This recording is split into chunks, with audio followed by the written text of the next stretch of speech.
Okay. All right. Namaste. Welcome to our first seminar in our online series. And we will have many more. First of all, let me introduce myself. I'm Sri Srinath. I have the responsibility of president of Vivekananda Yoga University. Vivekananda Yoga University is shortened as Vayu. So Vayu has, of course, it is a prana. Okay, so it has got a spiritual meaning also, and we are located in Los Angeles.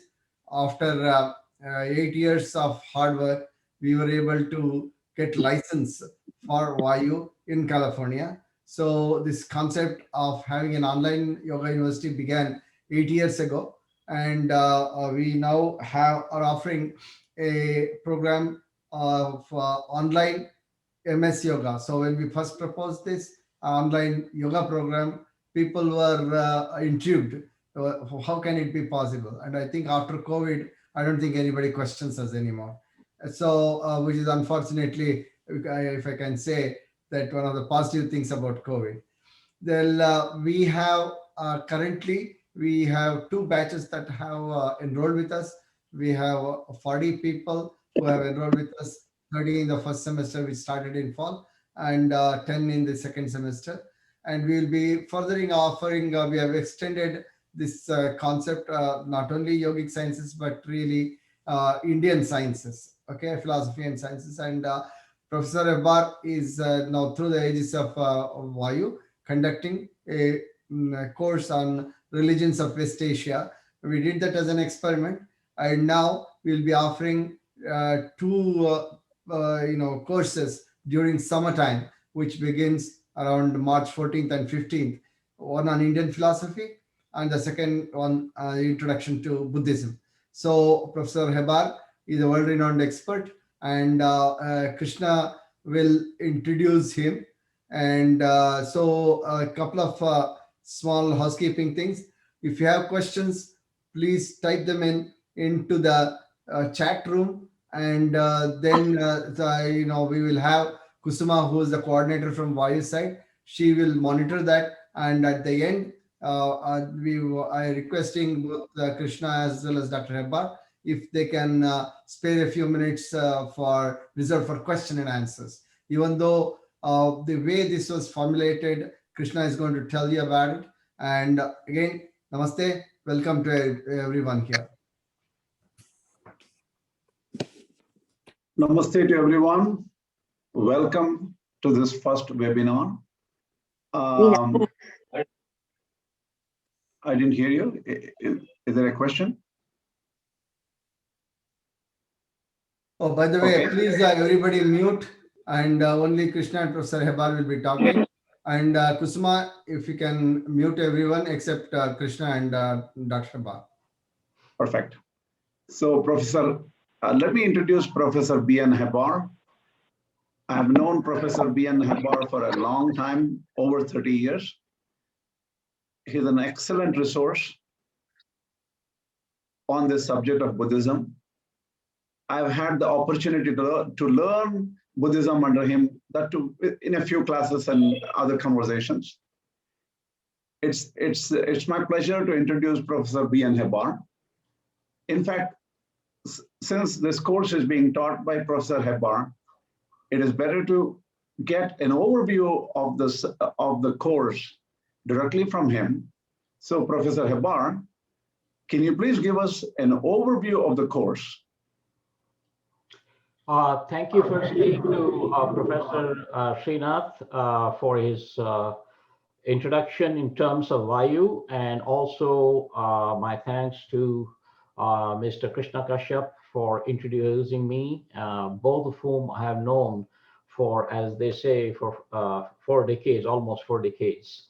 I think our 2 courses in this summer start on May 14th and 15th, if I'm right. So please note those. All right. And now talking in terms of the course on Buddhism, that is what Mr. Kashyap is bringing into focus here. Buddhism is a vast enterprise. The Buddha himself or the person who became the Buddha later on, was actually born in Nepal, but his preachings were in India. So the 8 holiest places of Buddhism, one of which is in Nepal, Lumbini, the place of his birth. The remaining 7 are in India. And today, these places are places of pilgrimage. They are mostly in the states of Uttar Pradesh and Bihar, because that's where the Buddha itinerated during his years of the post-enlightenment period when he did become the Buddha. He lived for about 80 years, that is 563 to 483 BC. And of course, Buddhism is a much bigger enterprise in terms of its role. Remember, it was a major religious discourse uh, in the Indian religio-philosophical scene for more than 1,000 years, roughly from 500 BC to, I would say, 700 Common Era. Nobody uses AD anymore. Common Era is the proper term to use. So that is almost 1,200 years of Buddhism just in the soil of India. And of course, it went into, after 1,000 years of history in India, which we will go over in pretty great detail, and also the various schools within Indian Buddhism, some 18 schools, all of which no longer exist. And of course, the only one that eventually that represented that early phase of Buddhism, which is eventually known as the Theravada tradition, that went into Sri Lanka and continental Southeast Asia. That is Myanmar, Thailand, Laos, Cambodia, and a small region of Vietnam. So we will be looking at that in very great detail. This is a course, even though it says Introduction to Buddhism, it is much more, you will get much more out of this course than you bargained for, signed up for. I can guarantee you that. You will be surprised at the vastness of this enterprise. And then in its Indian manifestation, again, after the fourth council, the emergence of Mahayana tradition. And Mahayana tradition in India was in 2 phases. One is the Madhyamika school, or the Shunyavada school, started by Nagarjuna, a person from Andhra Pradesh, a Buddhist philosopher from Andhra Pradesh. And the Yogacara school started by 2 brothers, Arya Sangha and his younger brother Vasubandhu, in Kashmir. So these were the 2 schools of Indian Mahayana Buddhism. Eventually, these made their way into China. And then we're talking about roughly around 60 AD or 60 Common Era, as I said.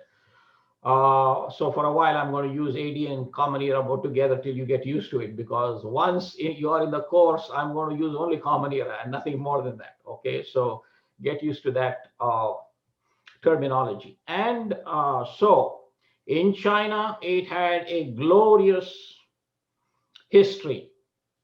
Again, more than 1,000 years, when, as expressed by Ambassador Hushi, who was the ambassador of China to the United States in the 1940s, he said, in a great tribute to the Indian people, he said, India culturally dominated China for 2,000 years without sending a single soldier across its border. And that enterprise was not Hinduism, but Buddhism. So once the Chinese took Buddhism seriously, it is they who became the light of East Asia, sending Buddhism south in the southern vector into Vietnam.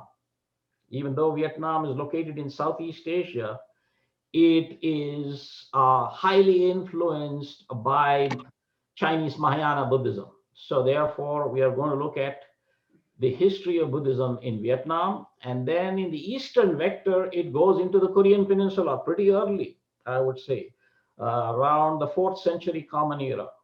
And the Koreans are brought into the Buddhist fold. And we're going to look at the history of Buddhism in Korea. And it is such a vast enterprise there as well. And it is the Koreans who take it into Japan. And therefore, we're going to look at Japanese Buddhism. And that itself has got 6 or 7 schools. So once it is outside India, it takes on different manifestations. In India, we look at its, toward the very end, look at its struggles and its debates with not only the Hindus, but also the Jains. And in China, similarly, it had debates, the Buddhists had debates with the native religions of China, Confucianism and Taoism. One should not forget that the Chinese, not that they didn't have any religion of their own, they had 2 religions of their own. And those people took Buddhism to task. I mean, as much as the Hindus and the Jains took Buddhism to task on Indian soil. And when it went to Japan, the Japanese too had the native religion of their own. It's called Shinto. And therefore, the Shinto Buddhist debates and so on and so forth. And then Buddhism has a 3rd manifestation. And this time it's in its tantric form. And that form of Buddhism went from the Nalanda masters like Naropa, etc., who took it into Tibet on the invitation of the Tibetan king. And the entire Himalayan region, not only Tibet, but Bhutan and the Sikkim and the Ladakh regions of India follow Vajrayana Buddhism, the 3rd form of Buddhism. So you have Theravada in Sri Lanka and continental Southeast Asia, Mahayana in China, Korea, Vietnam, and Japan.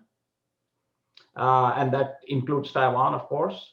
And then you had this 3rd form of Buddhism, which is Vajrayana in Tibet and the Himalayan regions of India. And then the last nation to accept Buddhism in East Asia was Mongolia. And that becomes also Vajrayana Buddhist country because they adopt their Buddhism from Tibet. So this is a very, very vast enterprise, both within India and outside India.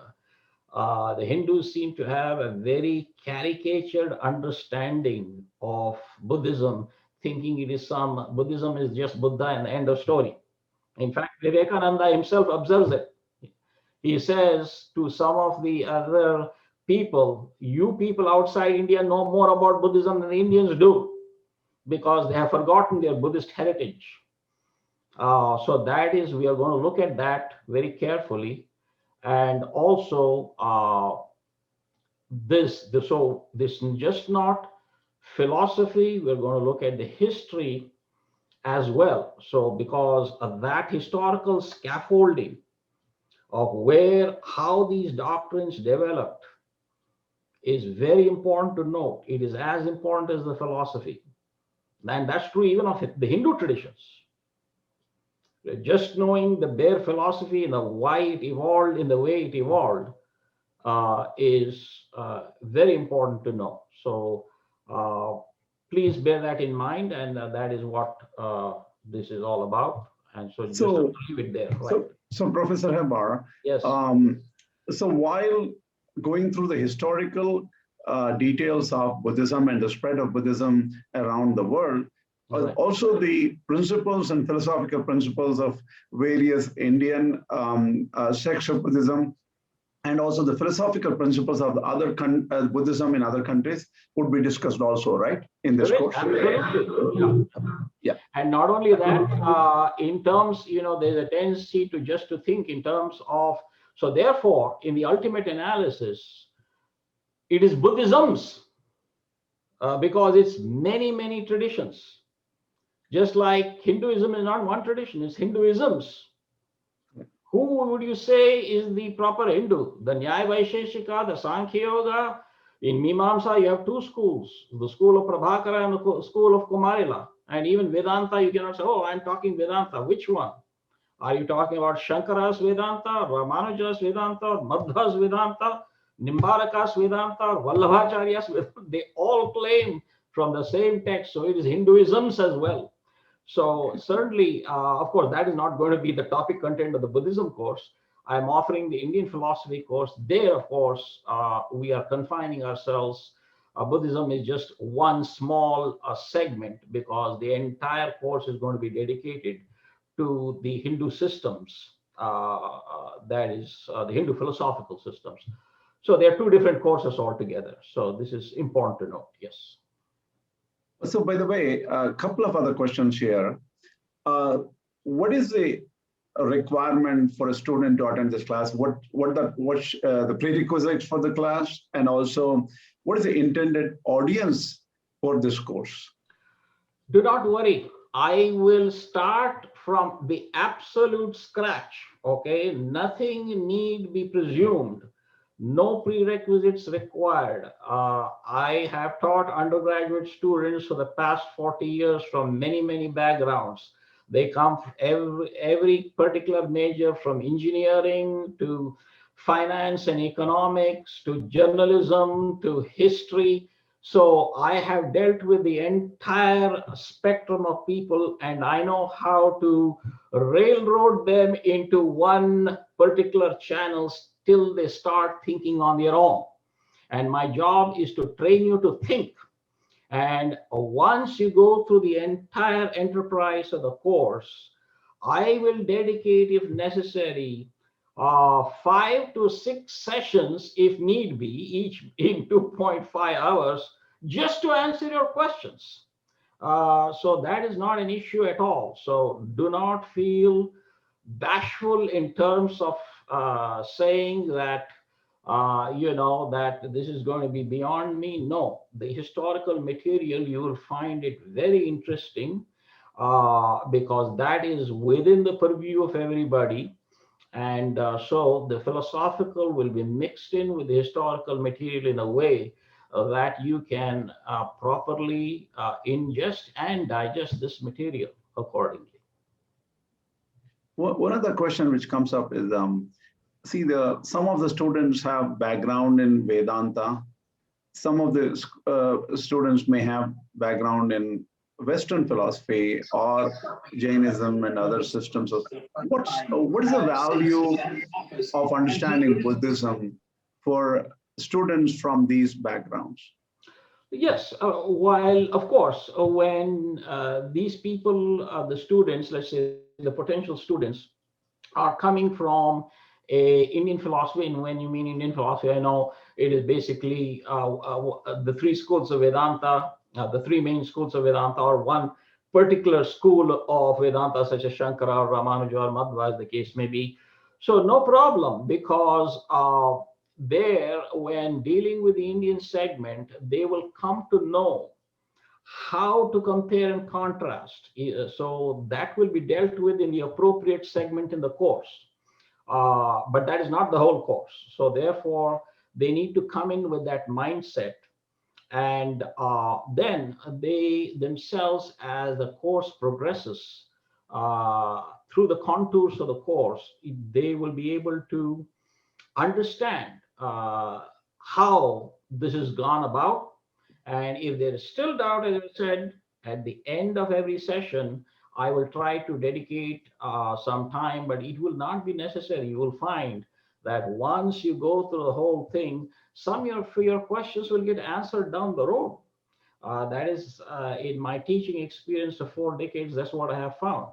That you shouldn't presume too much, and then your answer, what you think that it should be talked about, will be eventually dealt with. And then, of course, at the end of the course, you have the whole 9 yards of the course behind you, and then you can ask whatever question you want, and I can cross-reference back and forth, you see, and that will be very easy. And then you'll know, okay, this is what was said then, I understand, and we can have what they call Hollywood Square, just like this, a little dialogue directly, face-to-face, discuss certain elements, post-course also, so not a problem.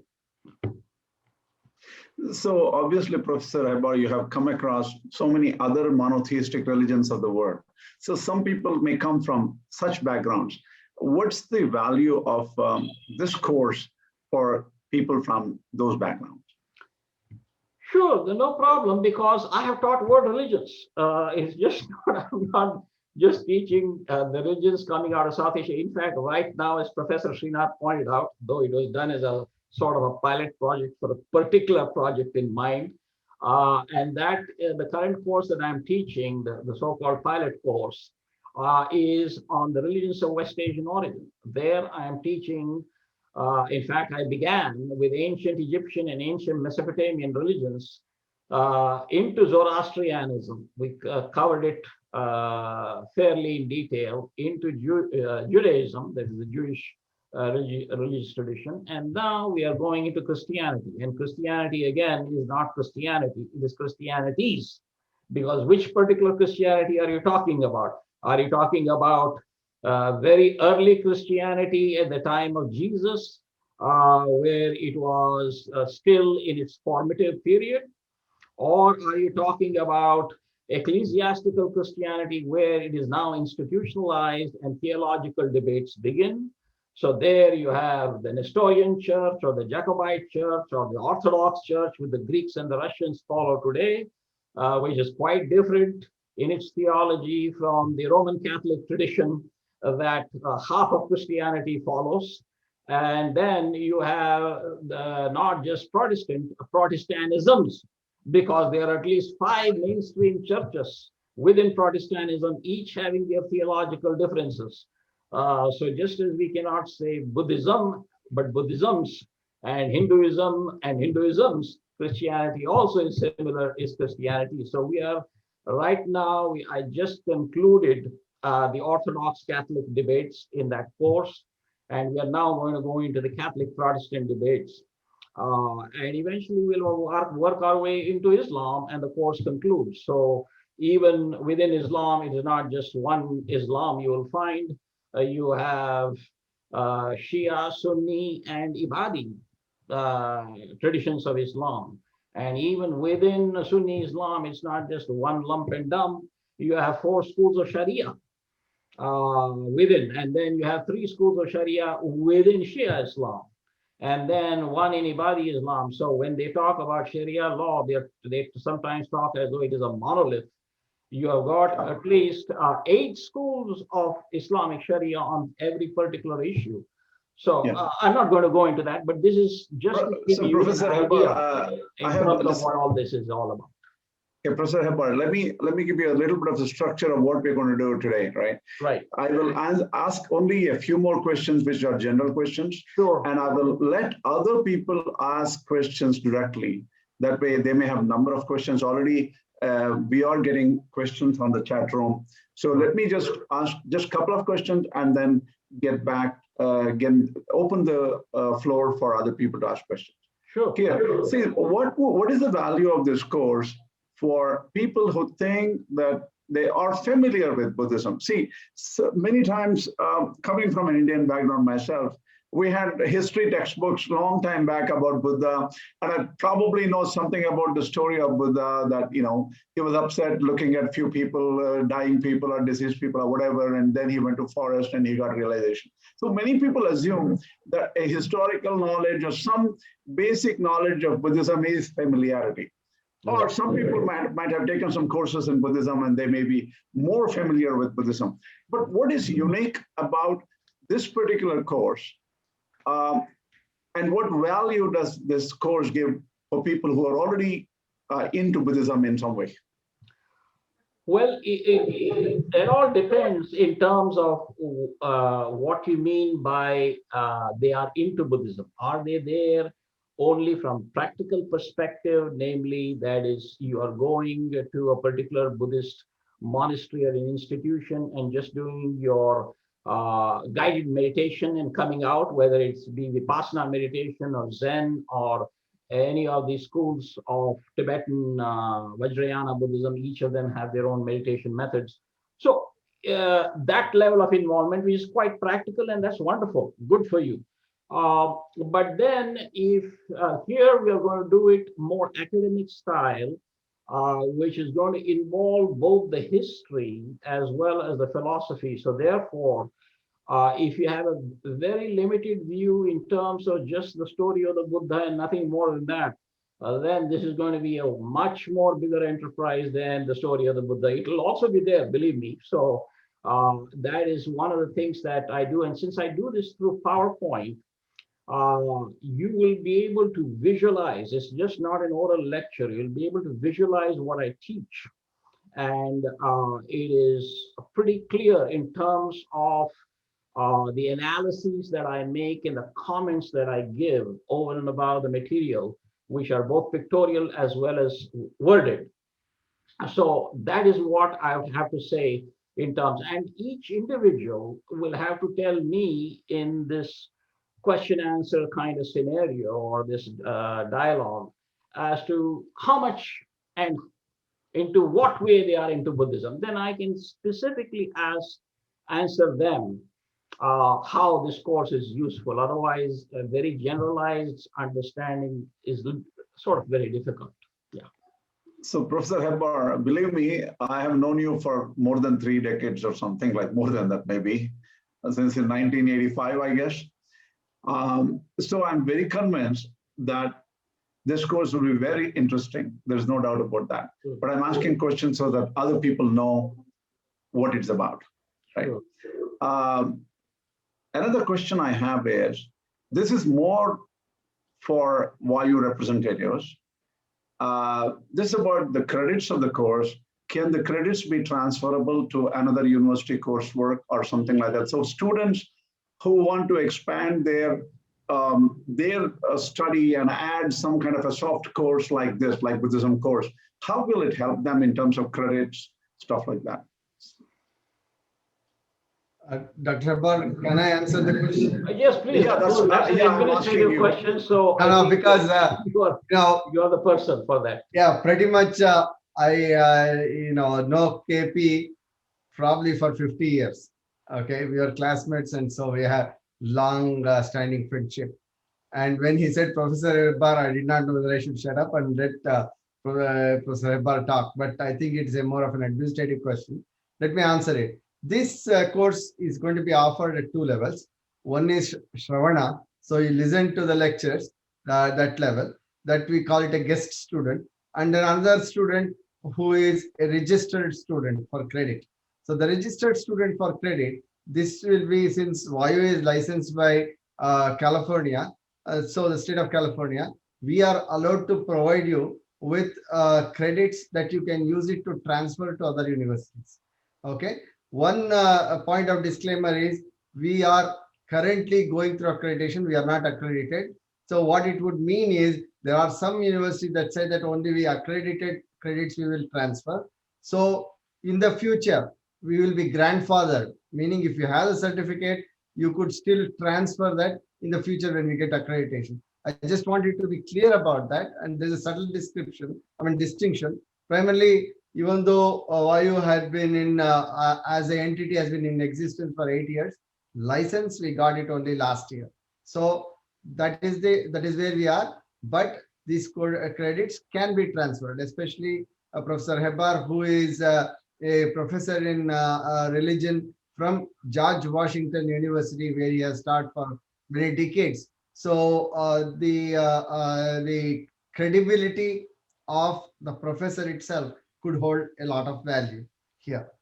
So I hope I answered your question, KP. I guess so. One question I have, Professor Hebar. Yes. From your perspective, please give us some brief description of your own background, in this academic world. Just your background. It'll be helpful for people to understand. Sure. I have my doctorate. Well, it's there in the bio that you can go and see the university website. But since you want me to say it right now, so I'll be glad to briefly put that across to everybody. I have a doctorate besides my traditional learning in India. My introduction into Indian philosophy as a whole and the study of world religions began way back in 1967. That was a long time ago. It is practically ancient history, if not totally into antiquity. So anyway, so coming now, I got my doctorate from the University of Utrecht in the Netherlands, and that dissertation has already been published. And also, I have a honorary DD, which is the Doctor of Divinity, from a an institution. Since it's honorary, it's not important. And then I have a earned Doctor of Literature, the DLit degree, from the University of South Africa in Pretoria. So that is my academic bona fides in terms of my fittedness to teach world religions, and specifically Indian philosophy and other matters.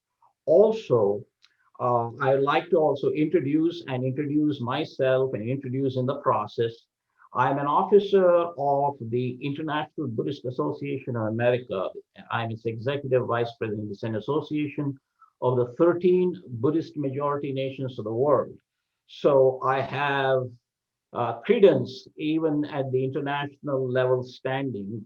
And here, if you can see in the thumbnail, is the Venerable Bhante Uparatana, who is the vice chairman of the International Buddhist Association of America. He is a senior monk from Sri Lanka in the United States. We work together. Not only him, our chairman is a very senior monk from Thailand, and all of our officers of the IBA come from the various and sundry Buddhist countries that I talked to you about. So we have everybody from every Buddhist nation, and of course we frequently dialogue with each other. Not only that, we used to have, until this COVID crisis kicked in, we used to go to almost every Buddhist temple in the Washington DC metro area. Every 2 weeks, we used to have what they call Dharma Sessions, where I would give talks, and if there is a Buddhist monk available, he would also come and give talks. And we would get invited to the embassies of Buddhist countries. Remember, we are in Washington, D.C., so all of the embassies are here. And we would go to the Sri Lankan embassy, courtesy of Bhante Uparatana, and go to the embassy of Myanmar, the Royal Thai Embassy. It's all there on our website. If you go to www.ibaa.org, you can take a look at all the pictures, and I'm there. You go to the gallery and so on and so forth. So, and of course, I have had education in terms of the Vedantic schools from the major Hindu acharyas themselves. At Udupi from the Madhva tradition, and few scholars from the Ramanuja tradition, and so on and so forth. So, of course, that's been quite a while, long ago when I was in the old country in India, which Mr. Kashyap has gone back to. So anyway, that is where all that background is. So since he asked about it, I'm not trying to project myself in any manner, but since Mr. Kashyap asked it. No, this is very useful. Yeah, this is very useful. Yeah. Okay, I will open the floor now for questions, but I just want to make one simple comment. The start date and the day of the week the lectures will be conducted will be determined once we have registered students, and we will try to adjust and make this convenient for everyone. That's our purpose.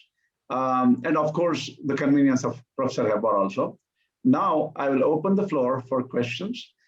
We may want to take a few questions, which was already there on the chat session. Maybe they should, whoever wrote the question can ask the question themselves, because they can probably format the question in a better way by talking.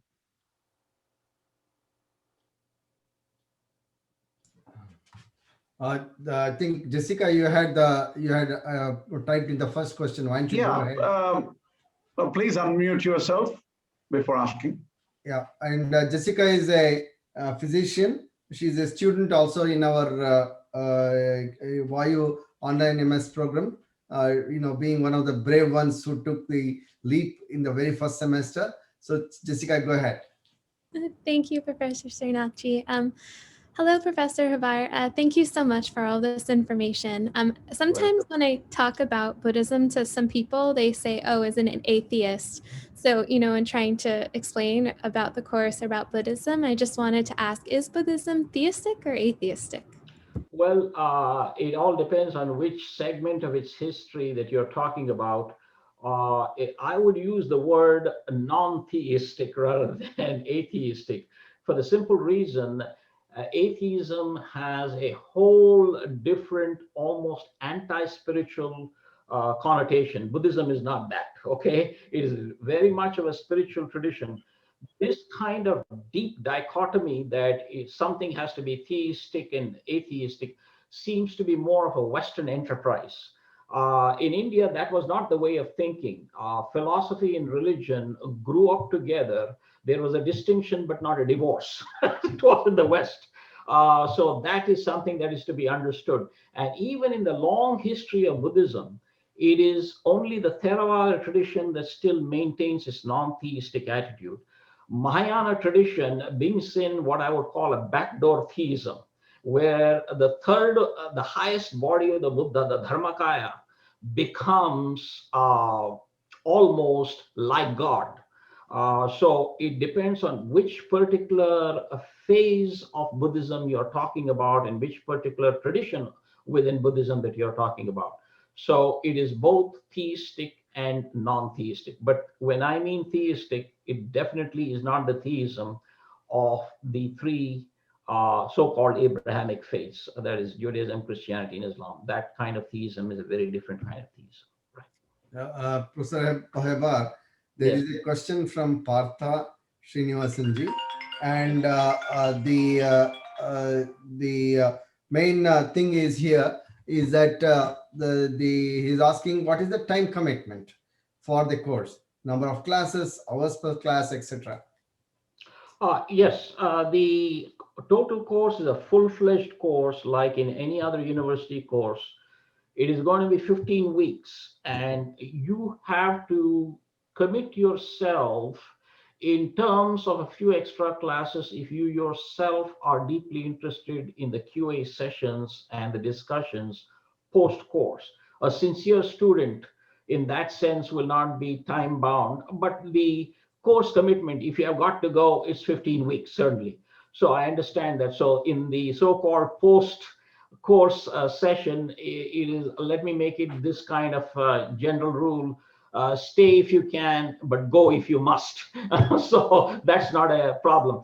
As far as each session is concerned, it is 2.5 hours. See, once you want to learn something, you got to come into the door and make sure that you commit yourself to learning this. If your mindset is going to be, how soon can I get out, then you are better off not getting in. So that is very important to note. Studying is a deep enterprise. It is something that you need to commit yourself to, and you will get a lot out of it. Once you put in something into any field, any enterprise, including business, the more you put in, the more you will get out. Only thing is there, it's in fiscal terms, here more it is in intellectual terms. That's the only difference. So yes, it's 15 weeks, 2.5 hours each session. And right now we are thinking it is going to be on Saturday nights, US time, which is Sunday morning, Indian time. So I'm going to leave it there. If I can add one more thing, generally the thumb rule in North America, we talk about the size of the course and how much and everything. That is, we are talking about a 3-credit course. So for a 3-credit course, you have to put in 3 to 4 times the number of credits. That is the thumb rule. So you can expect to put in anywhere between 9 to 12 hours per week to, if you are a serious student, and especially the ones who are taking it for credit.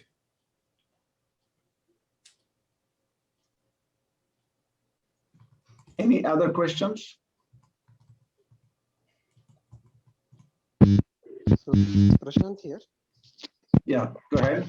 So, namaste to all of you. So, one query to Professor Hebbar and Professor Srinath as well.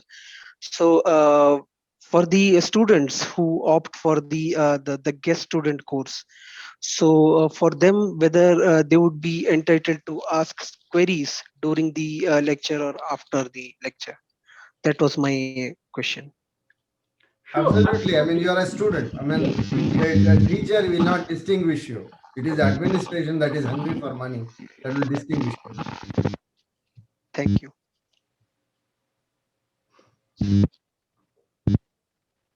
Yeah, can I ask question? Sure. Yeah, namaste. I have small question. So, is there? I mean, this is what I am thinking. Is there any difference between what Buddha originally taught and later on what his follower spreading over the world? And are we also seeing Buddhism in the eyes of Dr. Ambedkar? So that is, see, there is something that is much later affair that we will not be going into because our interest in historical Indian Buddhism pretty much ends with around 1200 or so. After that, there is so much to cover outside of South Asia where it takes much bigger route. So we will have so many classes on Chinese and Japanese Buddhism and the schools of Tibetan Buddhism, as well as Theravada Buddhism in continental Southeast Asia. We just will not have the time to get into all of that. No.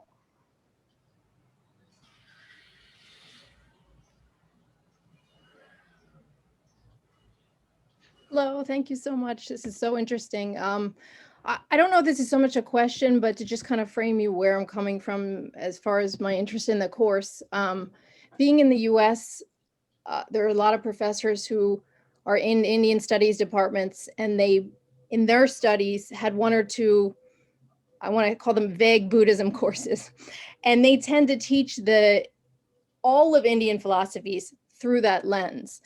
And so part of my interest in studying Buddhism would be to untangle, like your introduction, explaining how Buddhism spread was already clearer than anything I've heard in 8 years of this. So thank you for that. I'm interested in a bit about how the schools of thinking interacted. Like, for example, you'll have people here who say, oh, the Yoga Sutras were written by the Buddhists. You definitely see evidence in the commentaries that they're talking with the Buddhists. Will some of that be brought out, like how the different thinking systems were interacting? When you mean thinking systems, are you talking about within Buddhism or between Buddhism and the later Hindu philosophical system? So which one are you referring to? More the Indian philosophical systems. I mean, I've read some commentaries of other, schools, some grammatical texts, even where they start to bring in Buddhism arguments. And I'm just curious to how that crossover. Remember, this is just an introductory course, so we will go over that, albeit cursorily, because we have, after all, only 15 weeks. And if we have to look at the schools of the Buddhist tradition outside of India, together with its history, that is going to take up a lot of our time. So later on, sure, we will have courses which are going to be a little bit more narrow and focused, but then this would become the prerequisite for that. Because until you have this basic course going into the study of details of this particular period or this particular argumentation against that particular tradition becomes a specialty course. And like any other academic exercise, you have to have prerequisites. You have to have basic understanding. After all, you don't walk into third-year engineering just because it's deeper in its analysis. You have to go through first-year engineering before you get into third year. So this is true of any academic discipline. So the same way, that's the way we're going to go about this as well. Yes. Thank you. Yeah. May I ask another question? Sure. Sure. So, are we also going to focus on debate between Buddhism and other Indian schools of philosophy?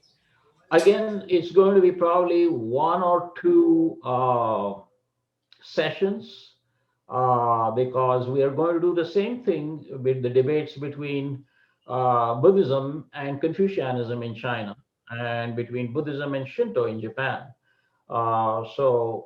This is going to be, as I said, a introductory course. So yes, we'll be touching on all of those, but every one of those is going to be dealt with within the confines of the time limitation that is always going to be kept in mind. Thank you, sir. If somebody has some special questions regarding, say, interactions between Advaita, Vedanta, and Buddhism, so is there a chance for such a student to get a little bit more details about those? It can be in what I would call the post-course situation, but that is an entire course in itself. That would be after this course, because once you have the basics in the introductory course, then we can look at specifically the argumentations between this particular school. And when you talk about Buddhism, which school of Buddhism are you talking about? So even in, let's say, when Shankara argues against Buddhism, again, there are 4 schools of Buddhism that he's critiquing. So each one of this is a huge affair in itself with the scholastic literature in terms of the things that need to be taken account when you teach this course or such a course. So it comes under a different this thing, but post-course, just general talk, yes, that can be indulged in, but then it's not going to be a course. It's going to be just a very broad discussion, because anything else, you need to systematically sit and study any issue, and then you will get a lot out of it. So anything that has to be understood properly cannot be winged. It has to be sat down, paper and pencil, and studied seriously. Only then it's meaningful. So how much deep would this course go into principles like anatmavada or anatta, the principle of anatta? All of that, anything to deal with Buddhist philosophy, we will look at it deeply, whatever this basic course warrants.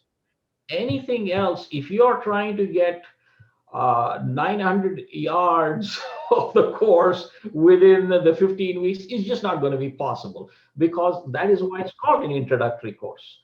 But that introduction, believe me, is not an introduction. It is so deep and so vast that it is more than an introduction. And then once you finish that course, we go to the next level. That becomes more specialized, topic-wise and then area-wise.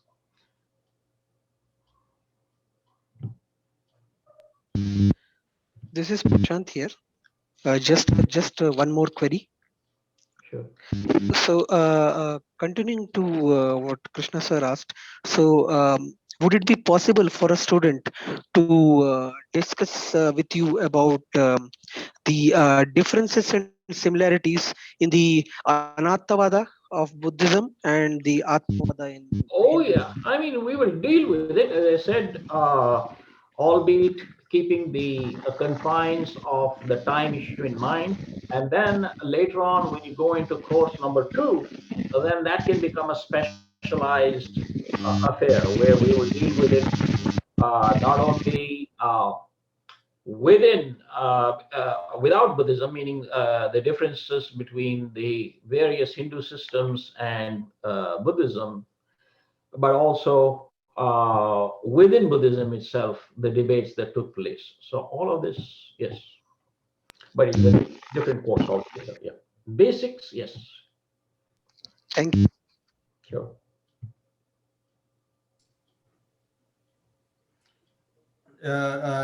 At whatever point, KP, let me know, and then I just want to flash some of the important aspects of the course, some of the important elements of the course, because student may be deciding whether they would want to take it as a guest student or registered student. One of the things that you already mentioned was the transfer of credits. We addressed that. You can start that right now. You can explain.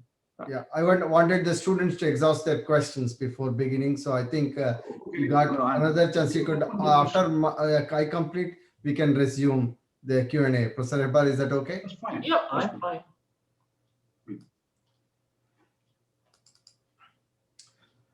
So there is a course announcement that is going to come, and those of you who kind of send in your emails, we will ensure that this will be delivered. And on a private level, you send your email to Kusuma. She will put you on the email list. The advantage of that is this is the first of the open houses that we are going to do. There will be another one on Indian philosophy, and there are also a whole bunch of webinars we have planned for March. And those, if you are interested in that kind of information, please send email over chat room to Kusuma. So as you can see, this particular table here has most of the information. We will be starting the college credits are 3.0, and the term is summer, which begins on May 15th and runs all the way to 21st. And duration of the course is 15 weeks, so it is a full semester. This is actually not a short summer. Usually in North America, we have summer sessions of 10 weeks, 8 to 10 weeks. Okay, so this in a sense is a full week, full term. And you have the mode as internet based, Zoom synchronous. And then the time this is being discussed between KP and Professor Hebar, and we are going to go with that. And the start date, like Professor Hebar was saying, this is the intended start date. Frequency every week for 2.5 hours, continuous lecture with a bio break in between. Okay, we are experimented with that, and that a bio break is very important. It may be 5 minutes, but you just get to walk around and come back. So continuous 2.5 hours. Okay, so we don't have any application cost, and if you are a guest student, then you get to hear you are required during the application to provide the demographic information needed. We need to collect this based on US laws, and mostly it will be like your name, address, and so on, and of course your email, because you will be logging in. And then in the very first week, you can just enjoy it as not paying any funds, and then later, if you decide to take the course either as a guest student or as a registered student for credit, so you can see the course cost here for the guest student as well as for the registered student. And the registered student will get access to the learning management system, so access to all course materials, class recordings, PowerPoint access. We'll have a student discussion forum. Then you get a course completion certificate, and your assignment, there will be assignments, and it will be graded. So that way we can award you graduate credits. Okay, and this is usually it can be transferable to other major universities around the world, literally, and particularly in the US and Canadian universities. Okay, and we also provide you with the transcript marks card, and which means that for life we will maintain that information. At any point in the future you want this to be transferred, we can do that. So I think the catalog description, detailed course description, unless you've already gotten it, those of you, if you can, you're interested to get this information, like I said, send your email to Kusuma, and she will place you in that. And the course topics are given in detail in this email. We'll send it out to you, and of course the accomplishments of Professor Heba. So I do not want to take any more time than this. I'm going to close this, and then if you if you have any questions, academic or administrative, please go ahead and ask it. Academic, of course, Professor Heba will address, and I will address the other side. Namaste. Just one question. I saw that for the guest students, the student discussion option was not there. I just want to clarify. Did I see it correctly? What student discussion means? It is asynchronous discussion using our learning management system.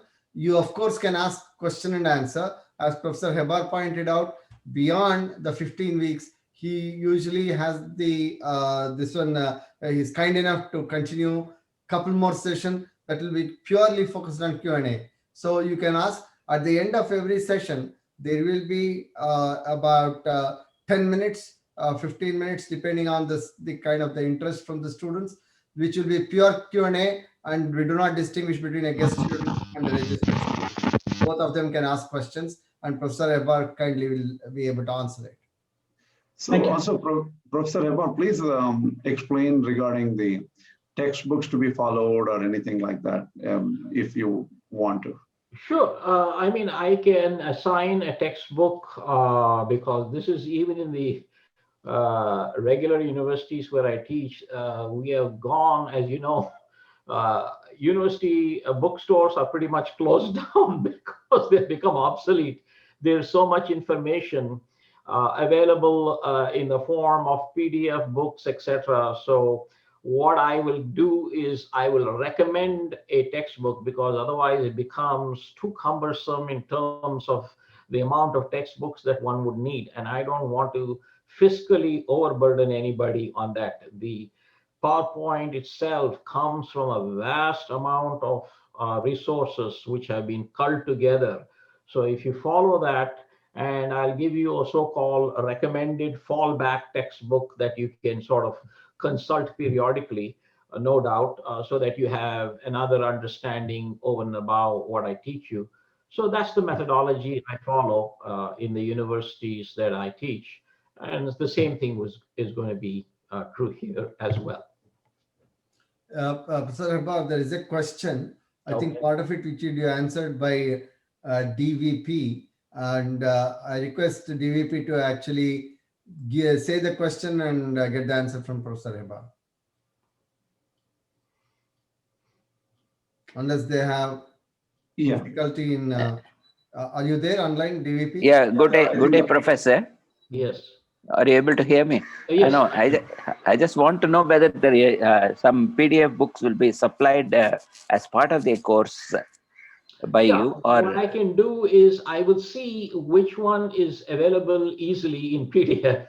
So what I'm going to do is probably send it over to the Vivekananda Yoga University administrators, and they will post it online so that everybody has access to that. So I leave that administrative part to them. Yes, but we will certainly oblige you with that, no doubt. because most of the material are in Pali language. So right. The original material, but remember, it's not only Pali language in terms. See, Buddhism has got three, people don't understand this. It has three levels of scriptures. The Theravada tradition only follows the Tipitaka, which is the Sutta, the Vinaya, and the Abhidhamma. Okay, so that is just the Theravada tradition. That's in Pali. Okay, then the Mahayana tradition not only accepts that in Sanskrit. Okay, that is the Sutra Pitaka, the Vinaya Pitaka, and the Abhidharma Pitaka. They have, in addition to that, the Mahayana Sutras. The Mahayana Sutras are about 42 sutras, and they are all in Sanskrit. It is purported that the Buddha taught them at the Gridharkuta Parvata, or what is known as the Vulture Peak, just outside Rajagaha or Rajgir. To the Mahayana Buddhists, that is as important as Bodh Gaya is. In fact, sometimes more sacred than even Bodh Gaya. So they actually go there. If you go to the Vulture Peak mountain in Bihar today, you have literally busloads of Vietnamese, Chinese, Korean, Japanese Buddhists coming in, because that is where the Mahayana Sutras, when I mean the Mahayana Sutras, the Saddharma Pundarika Sutra, the Swarna Prabhasa Sutra, the Lalita Vistara Sutra, there are so many of these. They're all in Sanskrit. Okay, it was not in Pali, so don't. So that is the second layer that the Mahayana uses over and above the so-called Pali canon. And then in Tibetan Buddhism and Mongolian Buddhism, Vajrayana Buddhism, there's a third layer. That's the Vajrayana Tantras. So they accept the Tripitaka, the Mahayana Sutras, and then the Vajrayana Tantras. And the Vajrayana Tantras are like the Kala Chakra Tantra, the Vajrashekara Tantra, then the He Vajra Tantra. The Tantric literature is again vast. And that's all in Sanskrit originally. So please don't be under the impression of that it is only in Pali. Buddhist world is both Pali-based literature as well as Sanskrit-based literature. It's a Buddhist Sanskrit-based literature. And that's the one that eventually gets translated into Chinese. And then eventually all of that goes into the other languages of East Asia, like Korean, Japanese, and Vietnamese. It's a vast enterprise. So please don't limit yourself to the Pali canon. Thank you. Thank you, sir. Thank you, Dr. Hebbar. I think we have reached the end of the session. We had originally had planned for an hour, which we are right a minute over. So I thank KP for taking initiative, Krishna, and putting this together. I thank Professor Hebbar, of course, for gracing this and giving us the knowledge on what this is just a sampler. So, and what could be coming forth. Right now, Professor Hebbar is running a course on rest of rather religions of West Asian origin, which started at Mesopotamian and then moved to the Zoroastrian to the three Abrahamic religions. In the class, we are currently discussing, in the middle of discussing the Christian philosophies and traditions, and we'll be moving over to Islam. So this was a trial course, and depending on the popularity, Professor Hebbar in the future could offer this again, along with in summer this introduction to Buddhism. We are also going to be having a course on Indian philosophies, so Indian philosophical thought, and we are intending to build an institute of religion, and this will be focused on, as Professor Hebbar puts, you can study religion from the point of view of the internal, and other is external. So looking from outside as a scholar, so that's what Professor Hebbar professes in. This will go beyond faith, and then actually look at the principles, and that way you can compare across religions, which I think was a fantastic concept. And I hope that you all liked it, and I thank you for your time. And if there are any ending thing that you need to talk about, Krishna, please go ahead, let them know any formal thoughts, or Professor Hebbar, if you have any, to end the session. Professor Srinath, can you also probably at this point in time, just to keep people perhaps seriously interested, that Vayu is trying to develop a master's program in the divinity once the institute is set up. So if you can briefly talk about it, so that they can not only think in terms of transfer credit, but also full-fledged degree, graduate degree, master's degree in this particular field. So I leave that to you. Yeah, thank you very much for the lead, Dr. Hebbar. So as we talked about the Institute for World Religions, we will also be having a master's degree in the philosophies. So from the religion point of view, so that is one of the programs that we'll have. In addition, we are also planning a master in chaplaincy. So those of you who may be interested in chaplaincy, we will be coming forth. It's going to take a few months, but we have planned early next year or so to begin that. Meanwhile, all these courses that you are going to take, the summer course and maybe additional courses, those will all be transferred to the program. They'll be counted towards the master's degree program. At your option, if that means at a later stage you decide, I want to do this, then whatever the past courses you take can be counted towards that. So that's one thing. The other thing is we'll also planning a series of certificates. Okay, for instance, if you want a certificate in Buddhism, a certificate in Indian philosophies, certificate in world religions, these could telescope into a master's program. Okay, so if you pretend that you are going to take like 3 4 courses in this, which would form a certificate. 3 certificates would form a master's degree program. Okay, so you can build it up like Lego pieces, or you could enroll yourself in the master's degree program. We hope by early next year this will be in place. We are working towards that. And we are trying to offer it in about 3 or 4 tracks, right, Professor Srinath? Yeah, absolutely. So the tracks like what I talked about, what I said, the certificates, some of this could also be perceived as tracks. Currently, in our online master's program, by the way, this will be a purely online master's program. Okay, it's in our current online MS Yoga, we have 3 tracks: Yoga Philosophy, Yoga Research, and Yoga Therapy. In a very similar way, the humanities degrees, the divinity degrees will also have multiple tracks. Okay, which may be focusing on a different tradition: Sikh, Buddhist, Hindu, and Jain. Okay, depending on the interest of the students, we'll be able to have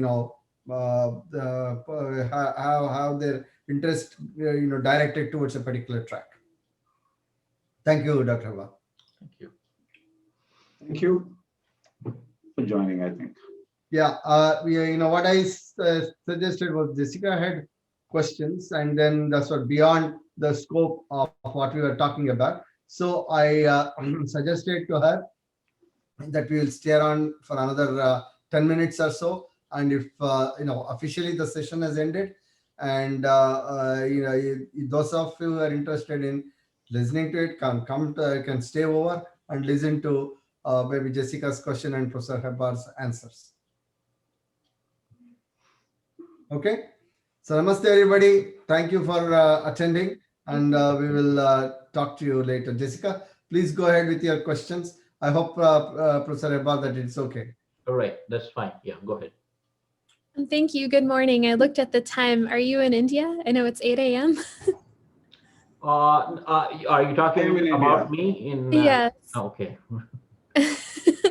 Thank you. I won't take too much of your time if this is too much. I just wanted to ask, when you were speaking before about theism and atheism, you referenced the theism in Christianity and Judaism being different. And so I was just curious about that and what the difference was between that and monopantheism. That's a question that is outside of the course. But since you brought it up, in Christianity, it's a Trinitarian theism, because they look upon the deity in a Trinitarian Godhead, namely God the Father, God the Son, and God the Holy Spirit. Whereas in the case of Jewish as well as Islamic monotheism, it is really a Unitarian concept of the deity. That is, God is one. And therefore, that would be, in brief, the difference between the 2 types of monotheism, particularly between Judaism and Christianity. Thank you very much, Dr. Barchi. Thank you. If there are any others who had further questions, otherwise we are going to close the session. Sure. Sir, you mentioned that professor is handling a class on Mesopotamian religion. Can I just briefly explain, because I'm very much interested in that area? No, basically what we're in that is really a course on West Asian origins. The main purpose there is to look at Judaism, Christianity, and Islam. So the ancient Mesopotamian religion is touched upon in a very cursory fashion, meaning very briefly, just to give that background in terms of how some of those beliefs influenced the later greater traditions of the Middle East, or religions that came out of the Middle Eastern geographical complex. So it is only in that sense we were talking about it. I barely dedicate almost what I would call half a session of the very first segment of that course. So it's not a whole course on ancient Mesopotamian religion. No, that it is not. Thank you, sir. Sure. Any other questions?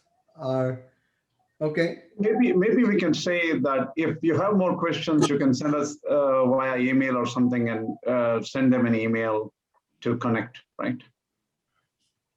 Yeah, definitely. And what we can do is I'm going to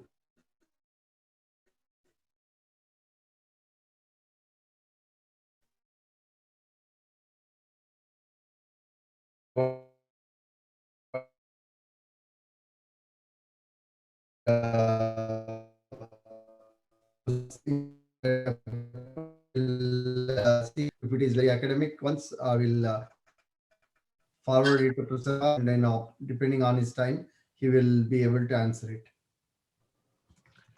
I'd like to take this opportunity to thank both of my friends whom I have known for, as I said, for 4 decades, for them to have taken this personal interest in trying to get these courses underway, particularly the courses on Indian philosophy and Buddhism, which are the upcoming ones. So I thank from an administrative standpoint, and I publicly acknowledge it. He has been so nice. I acknowledge him as my administrative boss, and that is Professor Srinath, for his kindness, and also for the kindness of Mr. Krishna Kashyap, who is also been so kind enough to take his time and his entire sense of well wishes towards me in trying to get this thing in the right direction. And my heartfelt thanks to both of you. And hopefully this will take off in the direction that we all intended it to take off, and then the people will get much out of it. And my last assurance to the potential students is you'll be well taken care of academically, and you'll be well taught. So I'm going to leave it there. Thank you, Professor. Okay, wonderful. Namaste. Shubhratri for people in the US, and Shubhadin for the ones from Bharat. Namaskar. We'll see you. Thank you.